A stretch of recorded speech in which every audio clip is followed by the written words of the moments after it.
Shalom saudaraku yang dikasihi oleh Tuhan Yesus.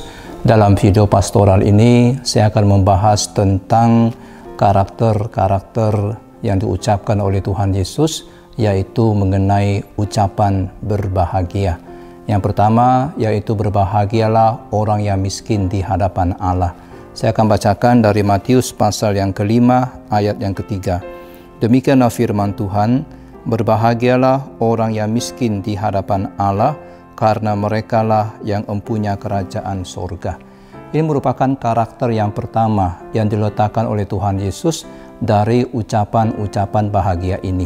Tentu ini bukan kebetulan ketika Tuhan menempatkan miskin di hadapan Allah itu sebagai yang pertama.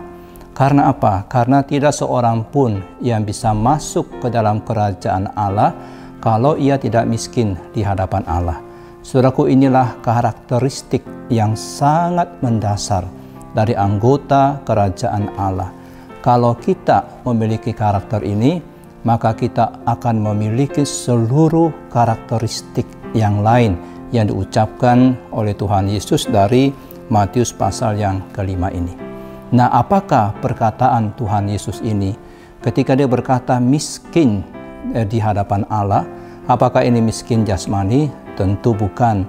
Tidak ada bagian Alkitab yang mengajarkan bahwa kemiskinan itu adalah sesuatu yang baik. Baik orang miskin ataupun orang kaya itu sama sukarnya untuk masuk ke dalam kerajaan Allah.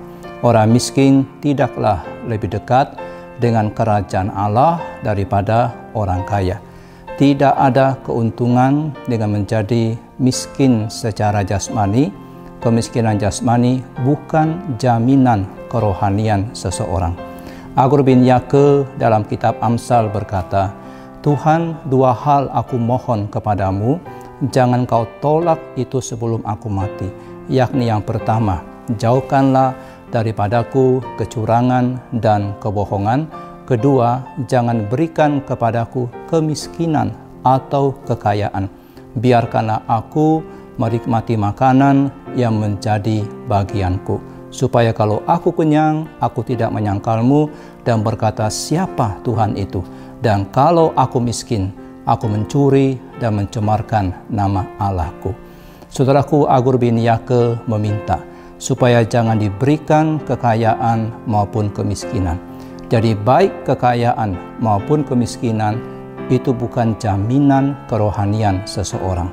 Ada yang mengatakan bahwa karena Tuhan Yesus mengatakan, berbahagialah kamu yang miskin, maka itu artinya orang miskin lebih bahagia. Maka itu artinya orang miskin lebih serupa dengan Tuhan Yesus, lebih suci daripada orang kaya. Tentu bukan seperti itu, saudara. Bukan seperti itu artinya. Jika seseorang miskin bukan berarti dia lebih rohani daripada orang kaya. Nah, ucapan bahagia Tuhan Yesus ini juga bukan berbicara tentang miskin secara jasmani. Tentu bukan seperti itu. Jadi bukan orang yang miskin secara jasmani yang dikatakan berbahagia. Kemiskinan itu bukan salib yang harus kita pikul, tetapi itu merupakan sebuah kuk yang harus kita singkirkan dengan kerja keras, dengan berdoa. Miskin materi harus disingkirkan dengan rajin belajar, dengan rajin bekerja, tidak malas, tidak boros. Saudara tahu apa sebabnya seseorang menjadi miskin? Karena uang yang masuk ke dompetnya itu berjalan seperti kura-kura, sedangkan uang yang keluar dari dompetnya itu seperti harimau yang berlari kelaparan. Artinya apa? Mereka miskin karena pengeluaran lebih besar daripada pendapatan. Nah, orang yang berbahagia adalah orang yang miskin di hadapan Allah, bukan yang miskin materi. Miskin di hadapan Allah berarti dalam hidup saudara sehari-hari tidak ada kesombongan, tidak bersandar kepada kemampuan diri sendiri. Ini merupakan suatu kesadaran bahwa diri kita tidak ada apa-apanya di hadapan Allah. Tidak ada sesuatu yang bisa kita lakukan di dalam diri kita sendiri. Dan inilah kualitas yang harus kita miliki dan merupakan ciri khasnya kita. Yohanes 15 ayat yang kelima berkata, Tuhan berkata, di luar aku kamu tidak dapat berbuat apa-apa. bukan tidak bisa berbuat banyak, tetapi tidak dapat berbuat apa-apa. Di dalam Dia, dalam Kristus kita hidup, sumber kehidupan kita di dalam Tuhan, di dalam Dia kita bergerak. Tanpa Tuhan, saudara dan saya tidak akan bergerak, tidak berdaya, tidak bernyawa, dan kita ini ada karena Dia. Tanpa Dia, kita tidak bisa berbuat apa-apa. Ini harus kita sadari. Inilah orang yang miskin di hadapan Allah.